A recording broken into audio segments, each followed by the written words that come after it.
भारत की पवित्र और प्राचीन कथा, जहां प्रेम, बलिदान और शाप की छाया में छिपा हुआ है एक ऐसा रहस्य जिसने इतिहास को बदल दिया। राजा शांतनु और गंगा देवी का अद्वितीय प्रेम। लेकिन इस प्रेम के पीछे छुपी थी ऐसी शर्तें जिनका परिणाम था 7 पुत्रों की बलिदान कथा। क्या था वह रहस्य जो एक मां को अपने ही पुत्रों को मारने के लिए मजबूर कर गया? क्यों एक राजा को प्रेम और पिता होने के बीच झूलते रहना पड़ा?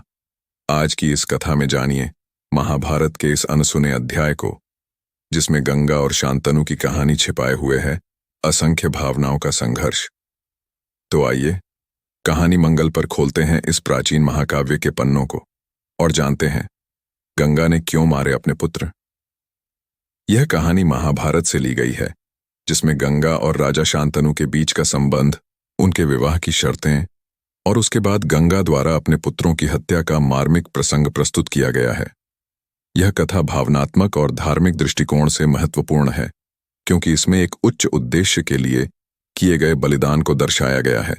इस पूरे घटनाक्रम को विस्तार से लिखने का प्रयास नीचे किया गया है। अध्याय 1। राजा शांतनु और गंगा का मिलन। कहानी की शुरुआत होती है हस्तिनापुर के प्रतापी राजा शांतनु से, जो अपने न्यायप्रिय और दयालु स्वभाव के लिए प्रसिद्ध थे। एक दिन वे शिकार पर निकले और गंगा नदी के तट पर पहुंचे। वहां उन्होंने एक अद्वितीय और दिव्य सुंदरी को देखा, जो गंगा देवी थी। वह इतनी सुंदर थीं कि राजा शांतनु तुरंत उन पर मोहित हो गए। उन्होंने गंगा से विवाह का प्रस्ताव रखा। गंगा ने मुस्कुराते हुए राजा की बात स्वीकार कर ली, लेकिन एक शर्त रखी। वह विवाह के बाद जो कुछ भी करेंगी, राजा उनसे कोई प्रश्न नहीं करेंगे और ना ही उनके किसी निर्णय में हस्तक्षेप करेंगे। शांतनु, जो गंगा के प्रति अत्यधिक आकर्षित हो चुके थे, ने यह शर्त बिना सोचे समझे स्वीकार कर ली। इसके बाद दोनों का विवाह संपन्न हुआ और वे हस्तिनापुर लौट आए। अध्याय 2। पुत्रों का जन्म और उनकी हत्या। विवाह के कुछ समय बाद गंगा ने एक पुत्र को जन्म दिया। राजा शांतनु अत्यधिक प्रसन्न हुए, लेकिन उनका यह हर्ष तब आश्चर्य में बदल गया जब उन्होंने देखा कि गंगा ने अपने नवजात पुत्र को गंगा नदी में डुबोकर मार दिया। यह देखकर राजा दुख और आश्चर्य से भर गए, लेकिन उन्होंने गंगा से कुछ नहीं पूछा, क्योंकि वे अपनी शर्त का पालन कर रहे थे। गंगा ने ऐसा 7 बार किया। हर बार जब वह एक पुत्र को जन्म देती, वह उसे गंगा नदी में बहा देती। शांतनु का हृदय टूट रहा था, परंतु वह अपनी शर्त के कारण गंगा से कोई प्रश्न नहीं कर सकते थे। इस बीच हस्तिनापुर में लोग भी हैरान थे कि राज परिवार में कोई वारिस क्यों नहीं हो रहा है, लेकिन राजा शांतनु ने कभी इस बारे में कुछ नहीं बताया। अध्याय 3। 8वें पुत्र का जन्म और शांतनु का विरोध। जब गंगा ने 8वें पुत्र को जन्म दिया और उसे भी नदी में डुबोने के लिए ले जाने लगी, तब शांतनु से अब और सहन नहीं हुआ। उन्होंने गंगा को रोका और कहा, तुम्हें यह क्रूरता नहीं करनी चाहिए। क्यों तुमने मेरे 7 पुत्रों को मारा और अब इस 8वें को भी मारना चाहती हो? मैं तुम्हारे इस कार्य को और सहन नहीं कर सकता। गंगा ने शांतनु को याद दिलाया कि उन्होंने उनसे वचन लिया था कि वे कभी उनके किसी कार्य में हस्तक्षेप नहीं करेंगे, लेकिन अब चूंकि शांतनु ने उनकी शर्त तोड़ दी, इसलिए वह उन्हें सब कुछ बताने के लिए तैयार थीं। अध्याय 4। गंगा का रहस्य और 7 पुत्रों का सत्य। गंगा ने शांतनु को बताया कि उनके 7 पुत्र कोई सामान्य बच्चे नहीं थे, बल्कि ये वसु, आकाशीय देवता थे, जो एक अर्षि के श्राप के कारण मानव रूप में जन्मे थे। यह कहानी इस प्रकार है। एक बार वसुओं ने एक अर्षि की गाय चुराई थी।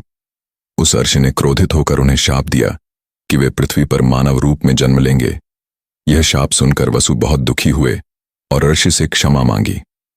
अर्षि ने दया करके कहा कि उनमें से 7 वसु तो जन्म लेते ही मृत्यु को प्राप्त करेंगे और उनके श्राप से मुक्त हो जाएंगे, लेकिन 8वां वसु, जो इस चोरी का मुख्य अपराधी था, उसे मनुष्य के रूप में लंबा जीवन जीना पड़ेगा।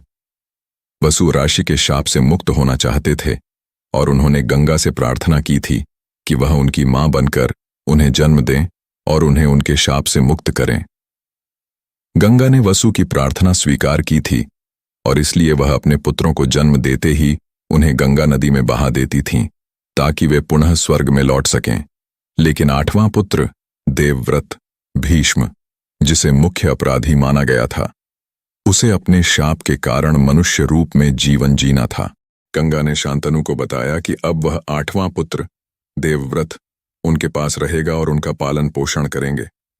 अध्याय 5 गंगा का प्रस्थान और भीष्म का जन्म। गंगा ने शांतनु को यह कहकर छोड़ दिया कि उन्होंने अपना कार्य पूरा कर लिया है और अब वह स्वर्ग लौटेंगी।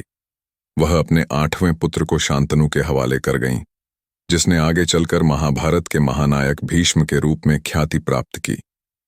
गंगा ने भीष्म का पालन पोषण स्वर्गीय शिक्षाओं के साथ किया और फिर उसे राजा शांतनु के पास छोड़कर चली गईं।